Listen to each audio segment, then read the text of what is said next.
Always a pleasure to welcome on one of, you know what? No, let's say the best beat writer going in America.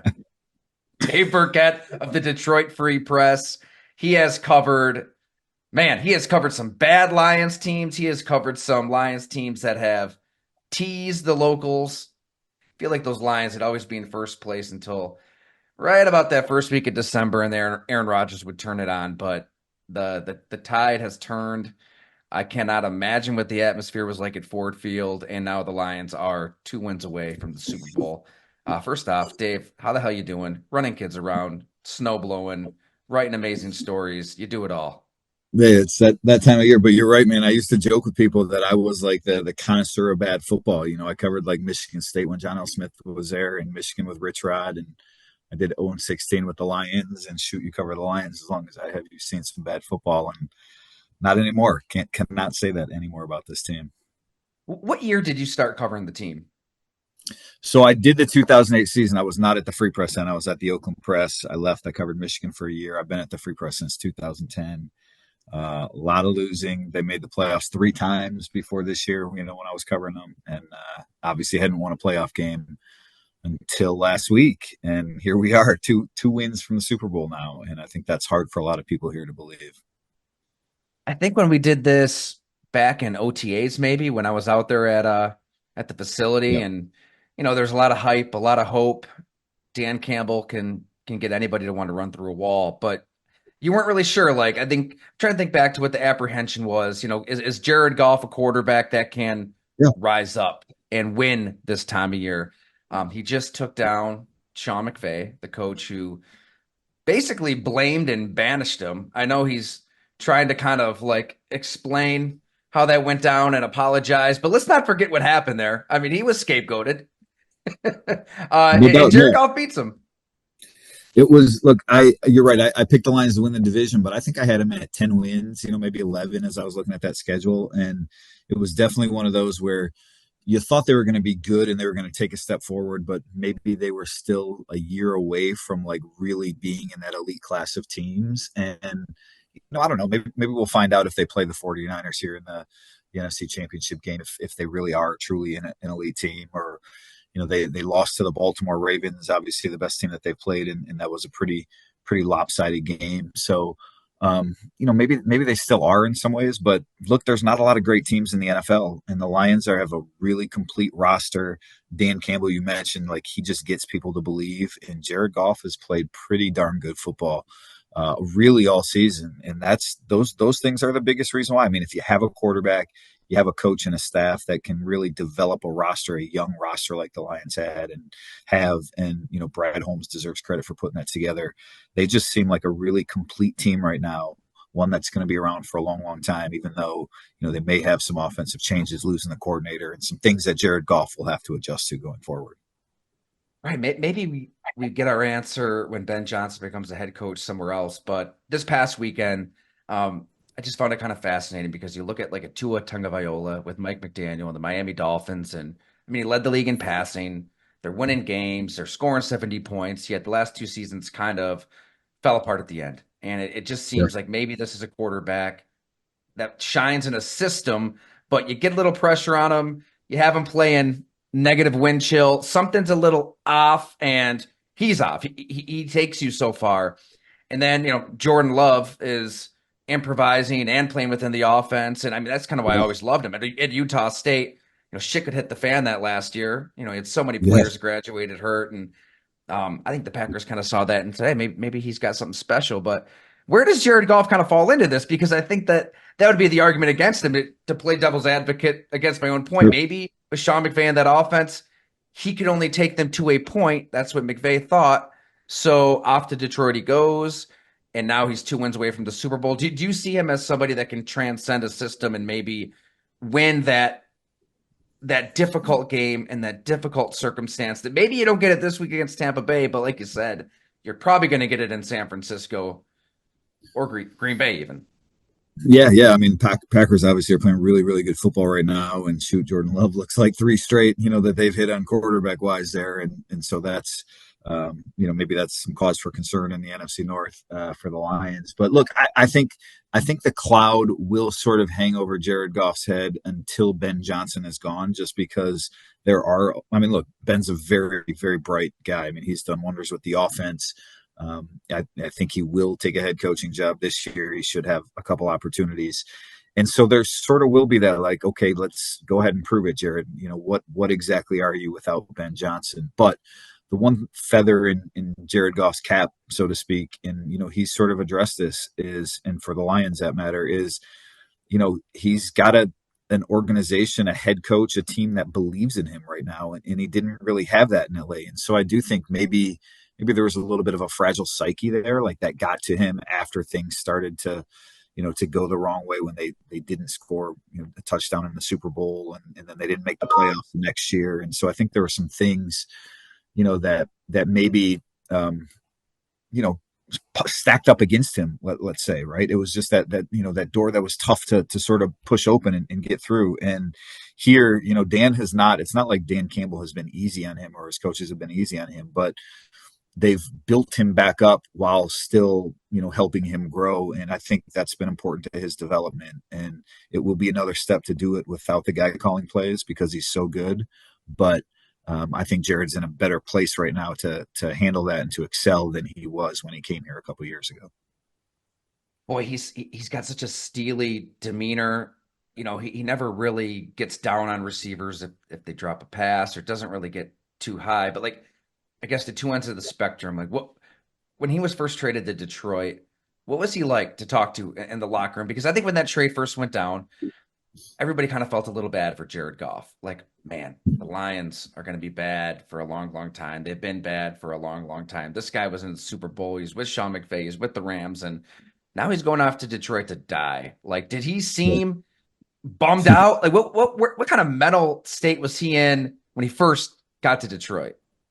Yeah, I think he said the right things, and it was a little different time. Tyler, I'm sure you remember, right? Like COVID, so I don't remember being in the locker room much that True. first year. Maybe we weren't in until the second year, so it's obviously tougher to get a read exactly what's going on. But and you mentioned it earlier, right? He sort of downplayed, like, there's no, animosity, even though I still got this chip on my shoulder, and no, everything's all good, even though now I got people believing in me. So he said the right things, but he's always sort of left a trail of breadcrumbs that let you know exactly what he was thinking about what happened in LA. And but the reality is, like, in Detroit, things weren't going good those first 10 or 12 weeks. I mean, they started 10-1. They fired their offensive coordinator. I don't know that Anthony Lynn, their first offensive coordinator, totally believed in Jared Goff, and I think that feeling was mutual. And then, to Dan's credit, like, Anthony Lynn, one of his good friends, he demoted him midseason, fired him after the season, and just realized, like, hey, Ben Johnson is really good for this offense. And Dan, his vision for the offense was maybe a little bit different than what Anthony Lynn was executing too. So I think they've found the right synergy, but it wasn't without its rough patches early on. And being honest for myself, and I think a lot of people here in Detroit, like, it didn't look like it was going to work with Jared Goff right off the bat, and that was part of the reason why. And then you see the scene in the locker room. Obviously, you're good enough for Detroit, Jared Yeah, Goff. I mean, that, yeah, talk about a breadcrumb. That's little more than a breadcrumb there, right? right.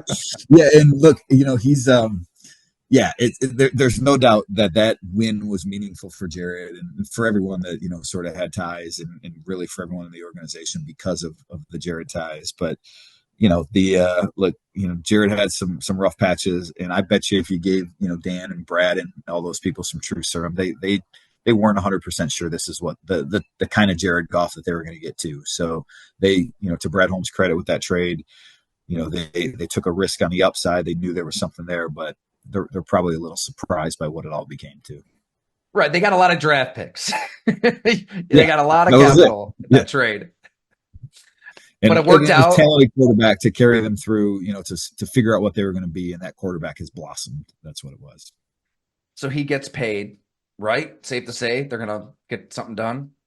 I think you have to. You win a playoff game here, and you're going to pay him $50 million a year. That's what the going rate is now. So, and he's young enough that he's not. It's not like he's going to take a discount and get 40 million or something like that. Like he's had a really good year. You lead this team to playoff success. Look, um, I said this a few weeks ago. We were talking just with some people in the press room, and Tyler, I think like everyone looking at the Lions season was like, okay, if you lose that first round playoff game, it's probably a disappointment just the way things had unfolded. If you win the first one, you're like, okay, this is it. This is where we are. This is where we should be. If you lost the second one, like maybe it's okay. But now that the second one is home and against Tampa, you sort of have to win this one too. And so if they win two playoff games, I mean, the first time in franchise history that's really happened, um, yeah, you have no choice but to pay the man. You can't take a step back. You can't do anything that would hurt your chances of success next year because you'll enter next season as one of the favorites to win the Super Bowl.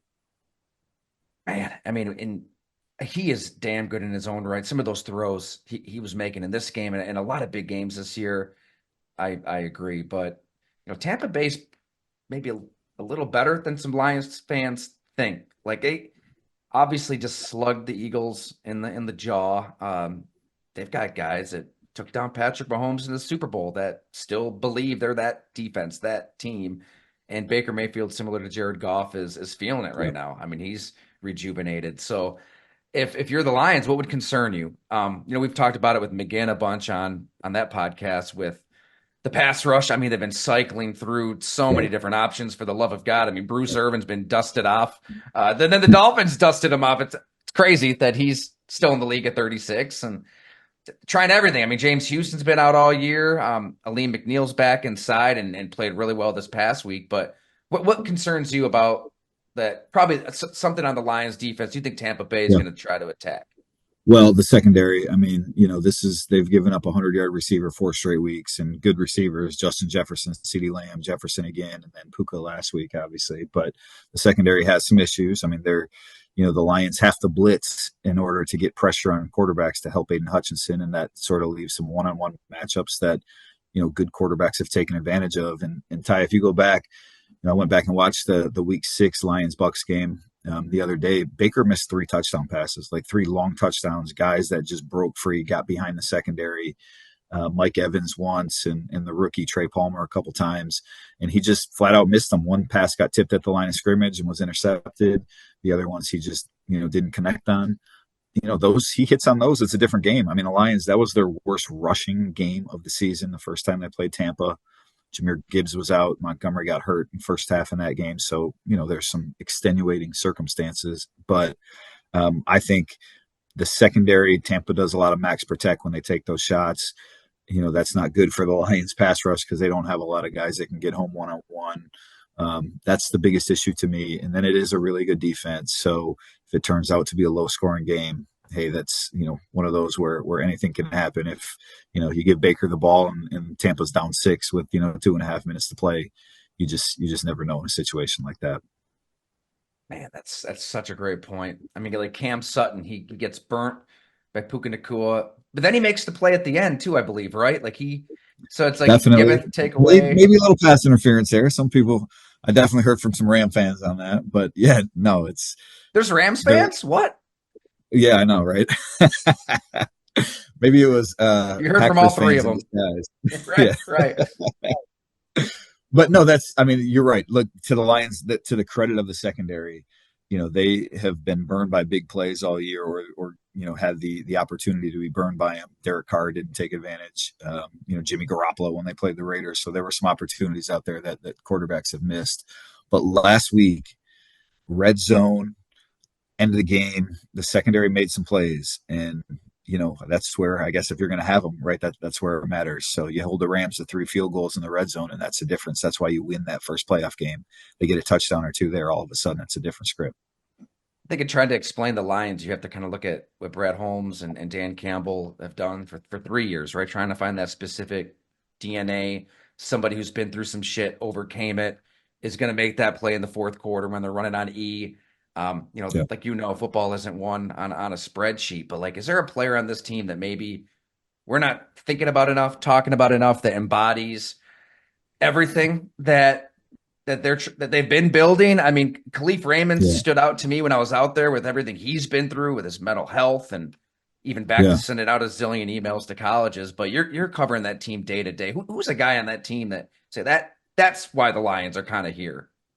Yeah, well, outside of like the obvious, the Jared Goff, the offensive line, who really good, and I think some of those guys sort of fit that bill too. I guess if you want to look defensively, one of the guys for me is Alex Anzalone, and I know he's a leader, so he's maybe not quite as under the radar ish, but you go back and you look at his career, man, like New Orleans, he was injured, and he was a part-time linebacker. I mean, he played, but he was sort of the third linebacker in some of those sets. Like he's been really, really good this year for them, and the way they've used him, he plays both, middle and outside. So sometimes they'll deploy him in coverage, sometimes he's sort of the guy that's just, barreling down on the run. And played through a shoulder, been playing through a shoulder injury. He's going to play again this week. He'll keep playing through it. One of those guys that even when they signed him and when they re-signed him that first year, they re-signed him to another 1 year contract. Like sort of like the Jared Goff acquisition, where it was like, from a Lions standpoint, they were like, we need this guy, but how much do we really trust this guy? And we'll bring him back. He knows the defense. He's good to have in the locker room. And then last year, he had a really good season. They finally rewarded him with a multi-year deal. This year, he's playing his best football.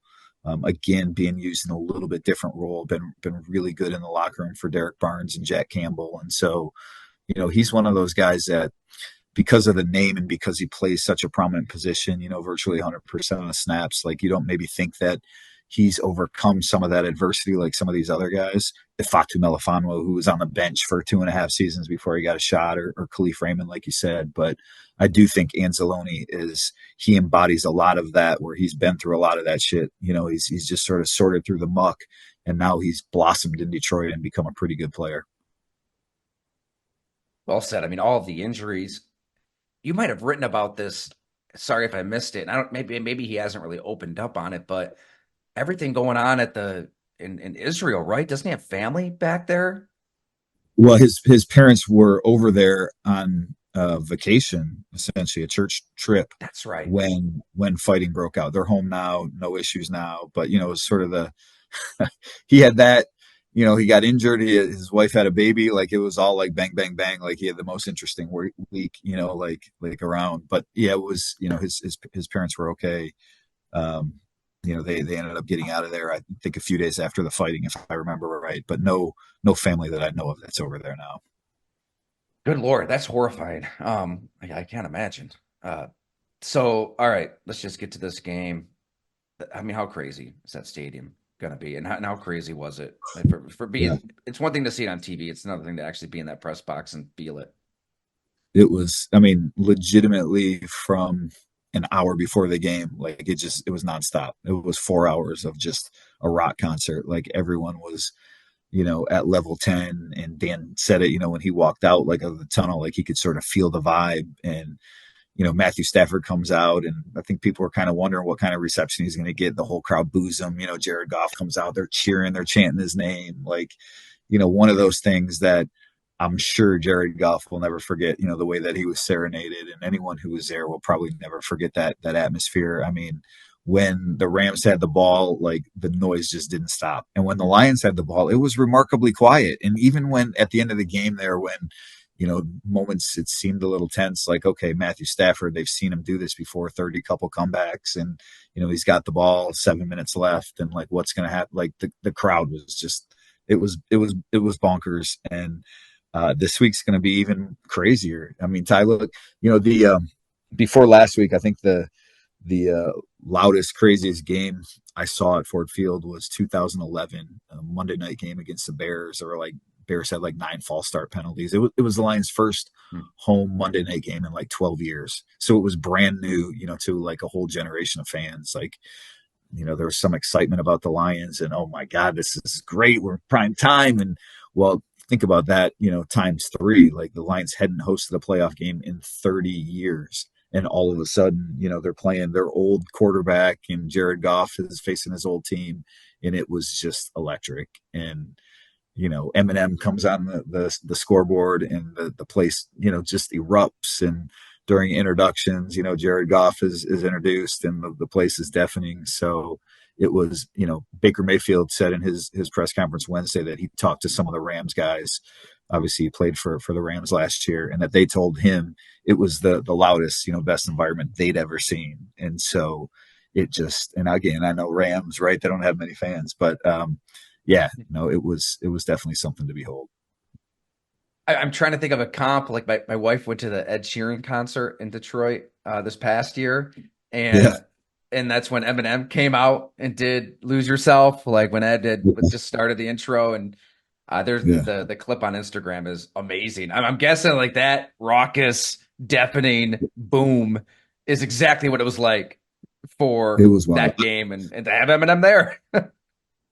Look, so driving down, like there was an accident on the way that I go to the stadium, and I sat in like this accident. Like we didn't move 4 lanes on the highway for like 45 minutes, didn't move. Everyone had to turn around and go the opposite way, like up the exit ramp. So I had to take this back way to go there. So I didn't get to the game until probably an hour and 15 minutes before the game, hour and a half, 20 minutes before the game, whatever it was. And but I walked in. When I walked in, the concourse, like I couldn't even move. It was jam packed with people an hour and 20 minutes before the game. Snow, Detroit, cold, right? People are coming early. They're not standing outside tailgating all the time, but you couldn't move. And you walk in and there's, chance of let's go Lions. This is an hour and a half before the game or whatever it was. And it was just, I mean, it was bonkers. And I mean, it was definitely, one of those environments that you'll never, ever, ever forget. Lastly, though, the booing of Stafford, Yeah. good, bad, indifferent, Yeah, I mean, he surprise. was the enemy of that game. I Yeah. wasn't surprised, but yeah, look, Lions fans, this is a football town. We've long said, right, like a good weekend, you get 110,000 at a Michigan game, 70,000 at a Michigan State game, and 65,000 at a Lions game, and they're all different fan bases to a degree, and so that's one weekend in the state, like that's what you pack into football stadiums, and it's this team has been, or this fan base has been starved for success for so long from this team. For them to have the season that they're having, where there is no Aaron Rodgers in the division, where things sort of open up, and now you have 2 home playoff games, and the reality is you're 2 wins from the Super Bowl, and one of those games is at home, and you get to the NFC Championship game, one game, anything can happen, right? Christian McCaffrey pulls his calf muscle in the second quarter, and all of a sudden, like, I don't know, are the Lions losing that game? Like, as much as I think the 49ers are the better team, like, maybe not. So that's how close they feel, this fan base feels to, this the Super Bowl, which was this land that they couldn't touch, they couldn't visit for so long, that they feel like, hey, we're almost there, and we got a damn good chance to get there with a team and a coach that everyone like associates with. Everyone can they can feel Dan, and they're part of Dan. Like he is an everyman, and I think a lot of people around here, they relate to that. And so this has just been like the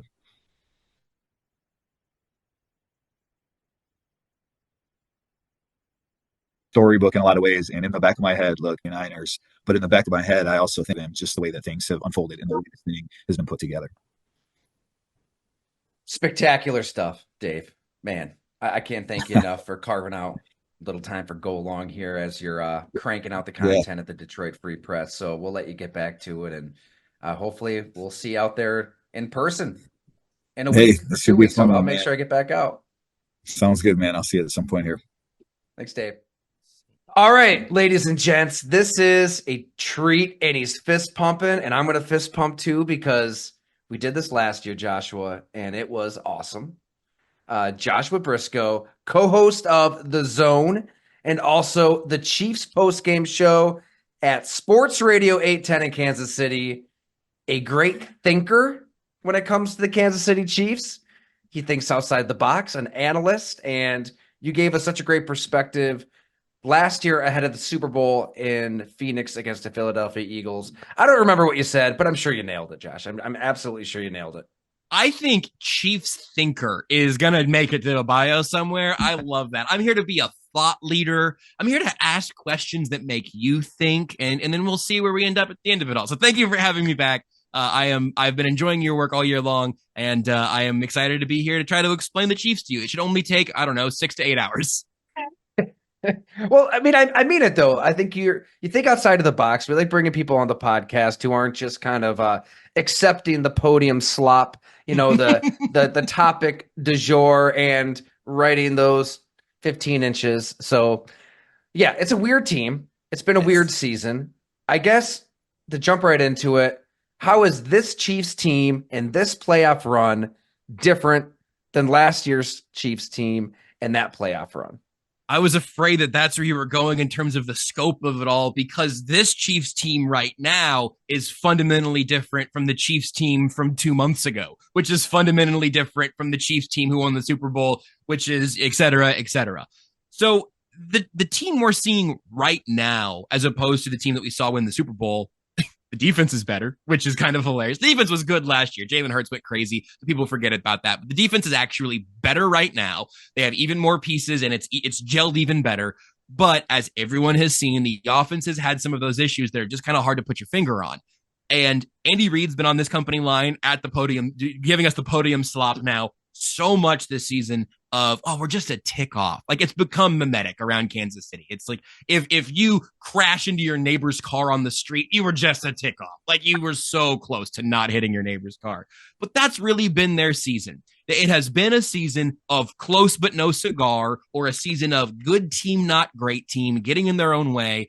And ultimately, the fact that they didn't have that happen last weekend against Miami is kind of the guiding light for everything that I'm considering leading up to this Bills game. That's a great point, because I think it's probably a much different Chiefs team than the one the Bills even played, a month and a half ago? Yep. When it comes down to Kadarius Toney lining up offside. Yep. Are we going to see Kadarius Toney in this game, right? He was a game day inactive. Is he going to see the field? I do not know, and I care more than I want to, because for so much of this year, even today, I've been struggling a little bit with, like, I can't totally quit Kadarius Toney. I can definitely quit, like, wanting him to be out there for 80% of the snaps. Those days are gone. I can quit him, like, lining up offsides for an entire game and then, it ending essentially the game that way. There are a lot of things that are deeply frustrating. I kind of think he might be active, but they've done a little bit of receiver shuffling with like Sky Moore's coming off IR, but maybe not in time for this game. And Justin Ross is back out there. Maybe that matters. Maybe it doesn't. But it is a fundamentally different squad than the one that you guys saw last time, because Rashee Rice did get a lot of work in that game, but his arc has really picked up from there. And no Drew Tranquil in that game. Nick Bolton was his first game back from his injury then, I believe. And so you're even getting a more cohesive defense, but it really is, like, it's very reductive. But if they just didn't have terribly timed penalties, missed deep shots, the turnovers that frequently this year have turned into immediate points. You saw it in week 1 against the Lions. It happened twice back-to-back snaps against the Raiders a few weeks back. That is the sort of weird stuff that has really permeated this entire game. Yeah, when it comes to Kadarius Toney, I was going to say there's a Crazy X analogy in there somewhere that we can. Yeah, there quit him. Just there is, and you haven't found love since, so it's not like it's a Crazy X like after your life has settled down. But, like, the Chiefs are very much in a spot right now still where it's like, we got Rashee Rice and we know that's locked down for the long haul, but we need a second love. And it's either him or, like, Justin Watson. And that is also something that's different from last year. Marquez Valdes-Scantling, step back, regression, whatever it is, bad luck. He has been a across the board worse player this year than he was last year, in a way that is such a precipitous drop off that it's like that. Again, it's weird. I'll cross plug another thing that I do. Only Weird Games is the name of the show that we rebooted and started just before this season with myself and Nate Taylor of The Athletic and Seth Kaiser, fellow Substack enthusiast. Yes, fantastic job. And so we the show was on The Athletic for a while, then it ended up moving and all of that. And so we needed a new name when we went to KC Sports Network, which we're with now. And we eventually landed on something we had said about Chiefs games in years past, which was the Chiefs play only weird games. That's the name of the show now. This year it was prophetic because it got even weirder. Yeah, shame on me. It's right there in your bio on Twitter at JB Brisco. Right there, bio, only weird games, KC Sports Network. So check it out. My bio would take up the entire show. There's no shame in editing my bio. No Pacheco in that first game too. Great point. Yeah. which, I mean, every time he runs the ball, the memes are amazing. The analogies are incredible. What's the best one to you? I mean, he really looks like he is running for his freaking life every time he has the ball. But is there a perfect way to put the way he runs the ball to you, Josh? I really like saying that he runs like the Tasmanian devil because there is something about it, even in all of his like extra movements. He is not an efficient runner. He is not a clean runner, but there is chaos and power and fury and energy all the way through it. So I keep going back to him running like the Tasmanian devil, but like he's mad at the ground, like the rent is due, like the only way he's going to free his family is if he makes it to the end zone right now on this snap in particular. Somebody tweeted, he runs like he set the treadmill speed too high. Like all of those they're all good because he is such a unique mover with the football. It's so fun. I love watching him run. He is a member of the all old school team here at Go Long. Yes. I mean, and that's a presence that they didn't have the last game. Look, I mean, there's so many different ways to look at this Chiefs team. I mean, you can really talk yourself into any narrative, but you look at these games, there's so many games they kind of gave away. And this Bills game was one of them. I'm thinking of the Packers game. I'm sure the Packers listeners here would beg Eagles, to differ because Love played great, but the Chiefs easily could have won that. What else kind of stood out to you? Or Eagles? That's so the crazy thing is that I can do this in generalities or we can try to do it in some specifics, and I'm going to get them mixed up because I'm going to forget which game it was that MVS got tackled and didn't get the flag. I think that was Packers. Dropped the deep shot that should have brought them within range. I think that was the Eagles. I may have flipped those two. Again, it's like wacky turnovers that should not result in immediate points. It is those untimely penalties where I don't think it's taking anything away from opposing teams to say the Chiefs were in positions to win these games. And then in the moment that decides the game, we're always prisoners of the moment. And when we're watching sports, the last thing you see is the last thing you remember. It's the first thing you talk about. We do that all the time. But that last moment, so many times for the Chiefs this year, has been a mistake, a drop, a missed call, a failed execution. And it even kind of goes, not to get ahead of you, but like to the Dolphins game when they still had some of those penalties. Juwan Taylor's, in my view, really ticky-tack blocking the back down in the red zone.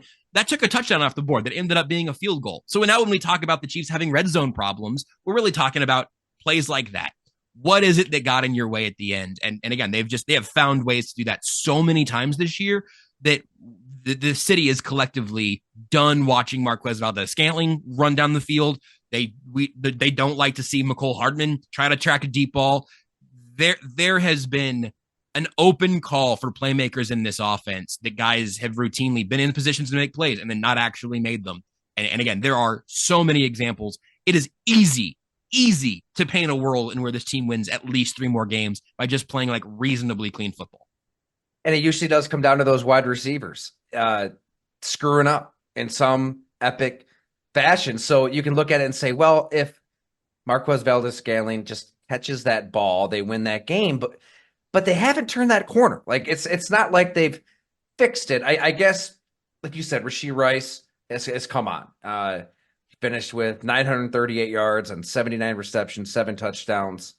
Played great in that Miami game, Cincinnati game before that. So, I mean, maybe that's the answer there if you're thinking that things are going to change for the Chiefs. But man, the Bills are really good at just kind of clouding the coverage, mucking it up. A lot of guys in zone, covering a lot of space, and really forcing you to matriculate down the field. Mm-hmm. Was that Hank Strand back in the day? Yeah, you've narrowcasted right to us. That was a total accident. I think that's what they're gonna have to do. I don't think it will be to the extreme of what the Bills did in 2020. When basically Sean McDermott said, run the ball all over us if you want, and sat back in the 2 safeties, and Mahomes said, okay. And they just feasted on the light boxes. They were in command of the whole game. But I do think that there's some way, somehow, going to force these receivers to make a play. Can they make a play? That's probably what it comes down to. Can Justin Watson make a play? Can MVS make a play? Sky Moore? I don't know if they can. I'm not sure. I don't either. Here's what gives me hope for the Chiefs in the narrow view and then concern in the wider view again. Rashee Rice and Travis Kelce had 22 targets against the Dolphins. Isaiah Pacheco had 24 carries. The majority of the Chiefs offense, with obviously Patrick Mahomes being at the helm of everything, the majority of the Chiefs offense ran through 3 guys, and it was the best the offense has looked in a really long time. And I wonder how sustainable maybe that that's can be. enough then. That's what I'm wondering, is because if you get Patrick Mahomes in playoff Mahomes mode, where he will take off the football, he will pick up 13 yards when they need 12, and it will happen every time, and it will always be frustrating for opposing teams. When you have that version of this offense, again, I'm a broken record. Please, I understand how redundant this part is. If they can run through those 3 weapons in Mahomes and decent offensive line play and not make the mistakes to themselves, that's the redundant part. But if they can do that to an 80% success rate, they were not perfect against Miami by any means. But if they can play cleaner football and run through those 3 guys, I think that might be enough. Part of it with Miami is how banged up that defense was. And we knew that, in the final weeks of the season, it just kept snowballing for Miami. It got worse and worse, and the weather got worse, and they got behind, and it felt like at that point the Chiefs were taking control, right? I keep looking at this Bills defense being as banged up as it is, and I wonder, what is the answer for the middle of the field for Buffalo? What can you do in the spot on the field where Travis Kelce is the most deadly, Patrick Mahomes is happy to throw, and Rashee Rice can also get you on some crossers? That's a spot where I think the Chiefs would like, and then also, of course, Isaiah Pacheco. That's a spot on the field that I think the Chiefs would actually like to run some of this offense through, and I don't know how Buffalo's going to defend it. You may end up with the play where like MVS gets a beat on Kaiir Elam, right? And you try to win one of those matchups for the Chiefs offense.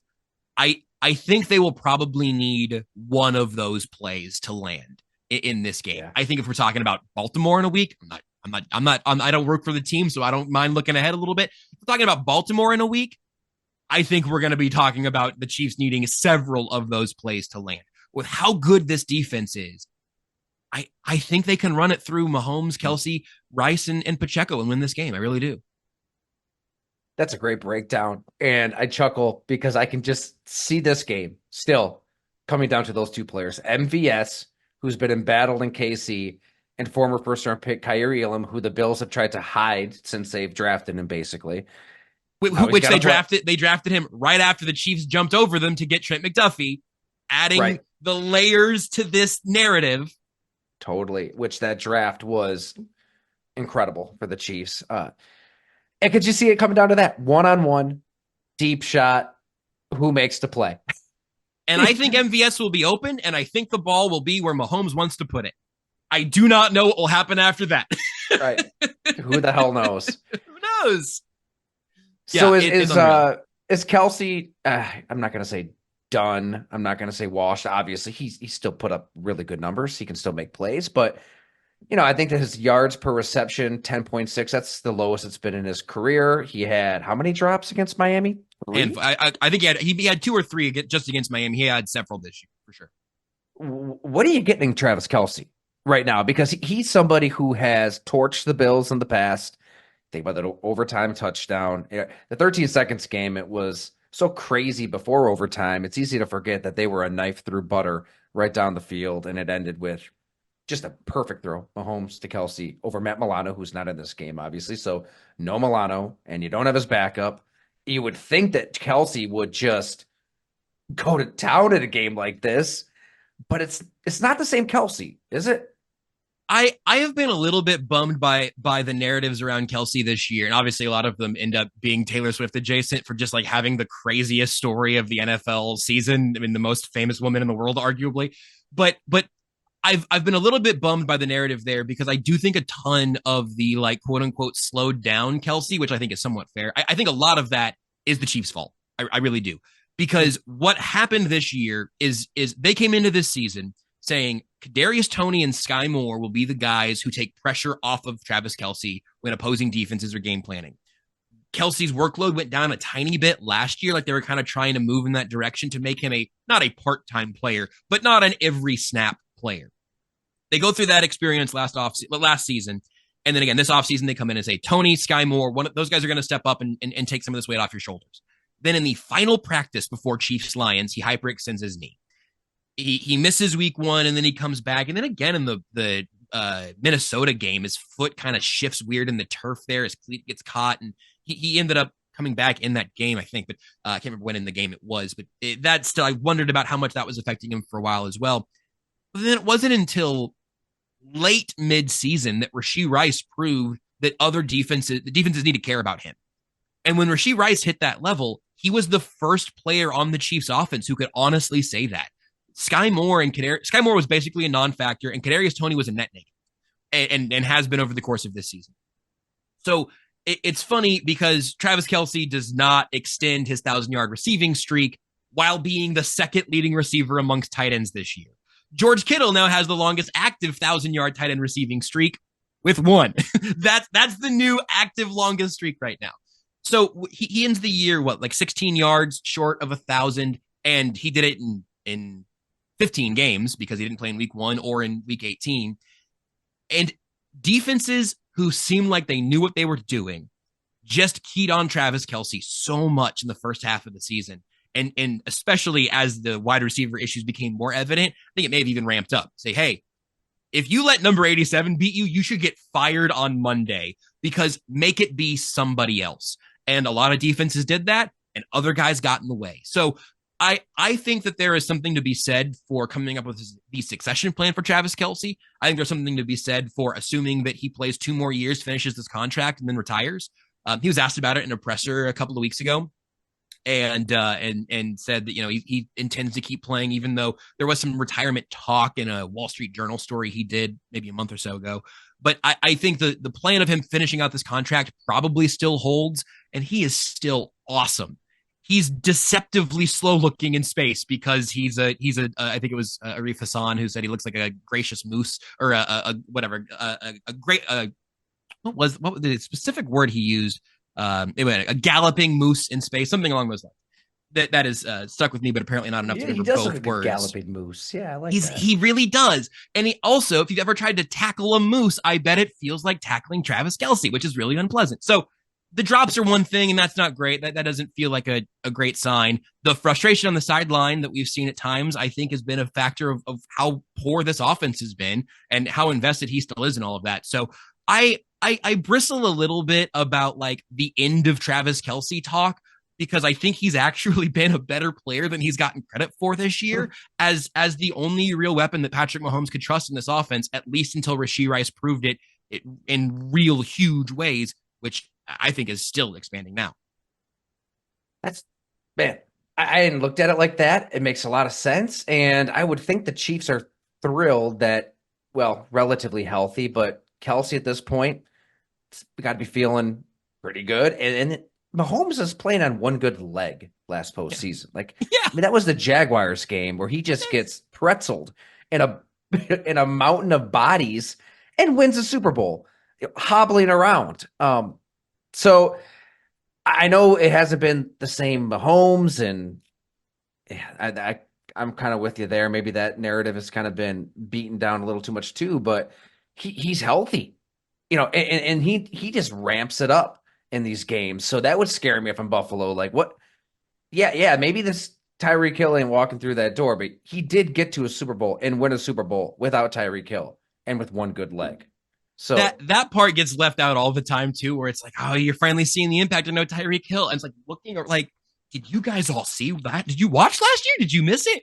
Last year, and I know this is part of the larger question about what happened here. The swap wide receiver wise last year was Juju Smith-Schuster out, Rashee Rice in, which in this version of Juju in New England, like I'd forgive people for forgetting he signed there because he was not a factor when he was playing. Rashee Rice, his ceiling is tremendously high. But yeah, I think especially with Mahomes, there really was like early year, doing daily radio. We're talking about this stuff all the time. But there was like this feeling of, is Mahomes does he have to build some trust up with the receivers? Kadarius Toney really let him down in week 1. What's that going to look like? And then the entire season just continued that way. And so I think you've gotten tired dad energy from Mahomes and Travis Kelce, and I think Matt Nagy and Andy Reid this year. That's like some podium body language vibe checks there, but it really has been part of it. I think there's a little rejuvenation. Them getting week 18 off, and then the win over Miami, getting Rashee Rice continually involved in the way that he's been a part of this offense now. I do think there's a little bit of a spark this offense has. All right, to serve as a wet blanket, Josh Allen is a freak show. and is making plays that are even freaky for him. We saw the touchdown run against Pittsburgh. My guy was at the 3rd and 13 run against Miami the week before. He is just willing Buffalo to conversions, to touchdowns, to wins. It's not the same Stephon Diggs. It's not the same explosion on offense, but I'll admit it. Joe Brady has been a damn good coordinator, an upgrade over Ken Dorsey. I mean, there's been real balance that they wanted, so give him credit for that. Still, I feel like you're still going to need that explosion to win 3-4 playoff games in a row, and we'll see if they turn that corner. But Josh Allen is just making these detonation plays. What's the plan for the Chiefs? I mean, how do you think they're going to try to defend a quarterback unlike any other in the NFL? It's going to be fascinating. I was just talking about this with Seth, so I'll steal one of his little notes and talking about all the different blitz schemes that Steve Spagnuolo shows, and obviously, like, what he can do on a week-to-week basis in tailoring the game plan for the teams they're going up against, especially in playoff game plan mode. I am so excited to see, because if I pretended like I knew what Spags was going to do, I'd let the Bills call me and offer me a lot of money for me to share that wisdom, because I don't know what it's going to be, but I know who Steve Spagnuolo is, so I have some guesses. So what Seth was sort of alluding to is all these crazy blitzes he's bringing. Hey, L'Jarius Sneed, this time go ahead and move in, come back to the slot where you remember what it was like to play in the slot. Come on back in and just go to Josh Allen. Just at the snap, your only job is go hit Josh Allen. Whatever it is that happens here, they have the best blitzing corners in football between him and Trent McDuffie. And then you mentioned Stephon Diggs. If they have L'Jarius Sneed stick on Stephon Diggs again this time through, it's advantage Chiefs. And I don't think that's homerific. I don't think I'm wearing my Kansas City colored glasses. L'Jarius Sneed has been outrageous, and he beat Stephon Diggs last time. It wasn't even. I don't think I'm speaking out of turn there. I don't think anyone would say. I don't have the stat lines in front of me, but Diggs did not want to be lined up across from L'Jarius Sneed by the 3rd quarter of that game. So anyway, to Josh Allen himself, obviously doing whatever you can to limit what he can get from his weapons is huge. And I think the Chiefs secondary, even without Brian Cook, which was a legitimate loss, and I think the Bills game was the first game that Edwards was starting in his stead, and the safety group has gotten better as Reed and Edwards and rookie Shamari Connor. Keep an eye on Shamari. I think you're going to like Shamari Connor if you're not already acquainted. Okay. He's got a little bit of Sneed gene in him, so kind of like a tweener who's been safety, more safety, but he can come up in the slot a little bit, and he's grown a ton this rookie season. He's a really fun player, but that group has taken some steps.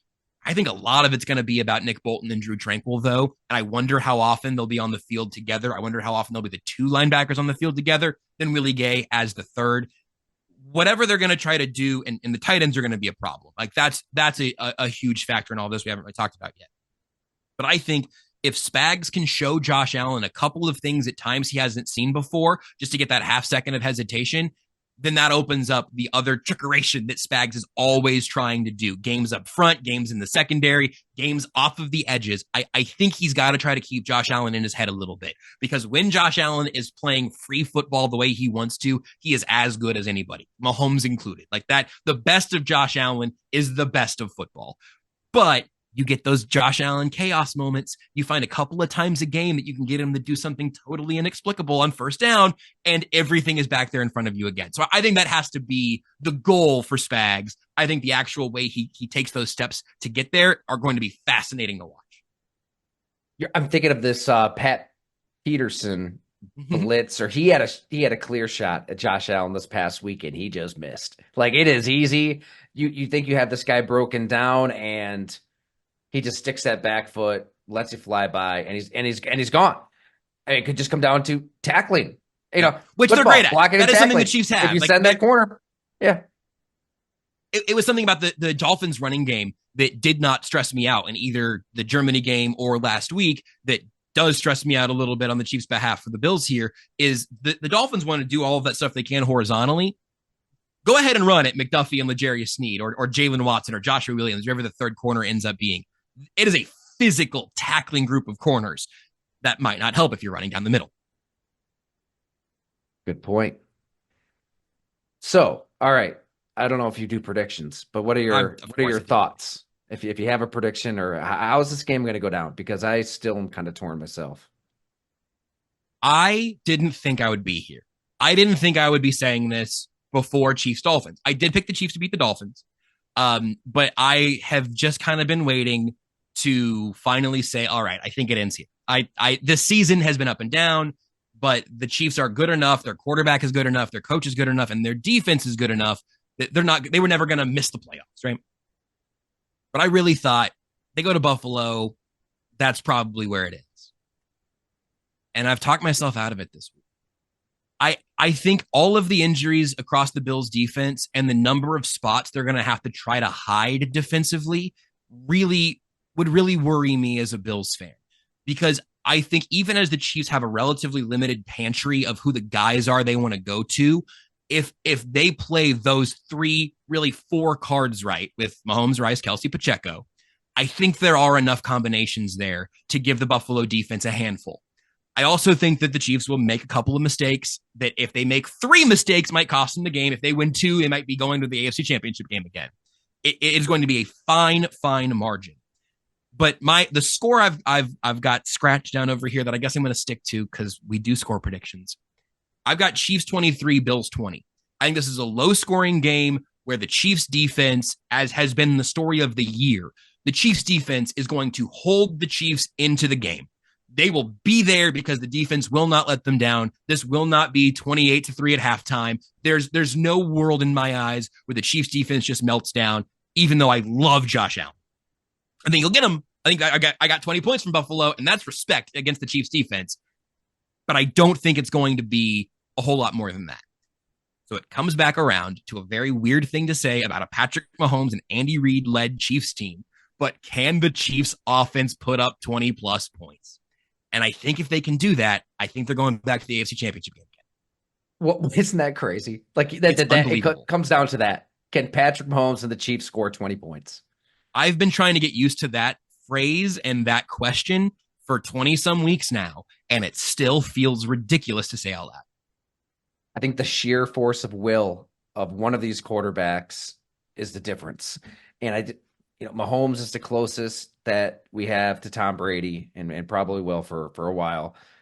Brady would just will the Patriots to some of those playoff wins, right? I mean, he played in a zillion AFC championship games, and some of those years they had to go on the road and it was ugly. Yeah, you didn't know who the hell he was throwing to. Rasheed Caldwell. Right. Who's even going to be out there? But Brady just found a way. Even the AFC championship game in Arrowhead, they had no business winning that game the way Mahomes played that first year as a starter, and they found a way. So I guess maybe I lean that direction with Mahomes, but Josh Allen is on a different level of late with these individual feats that he's pulling off. I don't know. I guess I'm not as bold as you. I'm not ready to make a prediction quite That's yet. okay. Wait, that's okay. You got some time. I will say that if you switch defenses, I would if you gave the Bills the Chiefs defense and the Chiefs the Bills defense, I would take the Bills in a heartbeat. And that's not an undercutting of Mahomes. I just think that might be where the space is right now, because if Josh Allen is in just Captain America mode, then yeah, that the battle of titans that these quarterbacks have is going to be incredible. The other thing is just it feels like Patrick Mahomes has been in the league for 10 years now to me, and it's weirdly like closer to that than you want it to be. But this is his first road playoff game. How is that happening in 2024? I don't think it really matters. Like I don't think he's going to be alarmed by his surroundings, nor do I think it's going to make him want to win even more. I don't really think it matters. But it just seems like a fake stat. It seems impossible that the closest thing to a road game he's played in the playoffs was playing the Buccaneers in Tampa for the Super Bowl. That's nuts. Yeah, if it was like the Dallas Cowboys coming up here when it gets dreary and cold and dark at 4:00, at 5:00, like it's a strange environment off of the lake here with the wind and the snow and the cold. But that stuff isn't going to affect Mahomes and the Chiefs. Nope. I mean, what they just played in. So, and you know what? On the Bills injury front, yeah, they're banged up, but they've been healthy on the offensive line all year. They've been healthy on the defensive line. I mean, Von Miller he's played a little better of late, but it mostly disappeared. But they're finding pressure. So I guess I'm not ready to go to the extreme of, the defense is going to be in this game of whack-a-mole, because they've been pretty resourceful to this point, and it's about pressure. And I think they can get some pressure. So that's why I'm vacillating and filibustering, and let's just shut it down right there. That sounds good to me. Look, the offensive explosion I've predicted is 23 points. So I mean, I'm not necessarily. I didn't say 40 to 20, but I cannot wait. I am really really excited for this football game. This was awesome. Joshua Brisco, Only Weird Games, KC Sports Network, co-host of The Zone, the host of Chiefs Postgame at Sports Radio 810, and also I bypassed this. You do some writing as well at Arrowhead Report, correct? Arrowheadreport.com. It's over in the SI Fan Nation Network. Again, this is why there's good reason to wait until the end to read the credits that are my 3 or 4 major jobs, because the more opportunities I have to talk about this extremely weird football team, the happier I'm going to be. So thanks for adding one. I may add annual guest to my bio along with prime Chiefs thinker.